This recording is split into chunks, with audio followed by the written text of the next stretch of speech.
Acelen varsa önce senin sorularını yanıtlayayım. Sakıncası yoksa tabii. Arkadaşına yardımcı olduktan sonra kaldığımız yerden devam ederiz. Hem sen de bu arada soracağın soruları toparlarsın kafanda. Birkaç tane sorun var demiştin.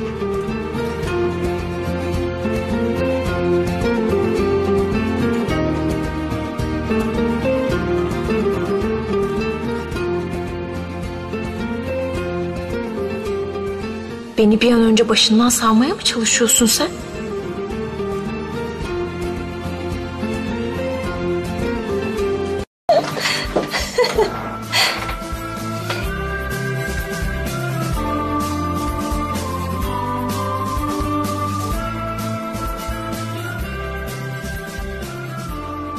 Hiçbir ayrıntıyı kaçırmıyorsunuz hocam. Gözlem ve bu nasıl bir yetenek? Yeteneğinize hayran kaldım.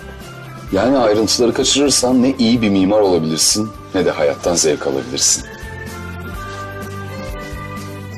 2 dakika çıktım, ne ders kalmış ne ciddiyet.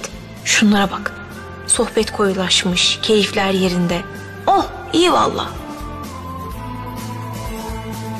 Reyhan, biliyor musun? Emir hocam da benim gibi motor sporlarıyla ilgileniyormuş. Çantama taktığım rozeti fark etti. Oradan açıldı konu.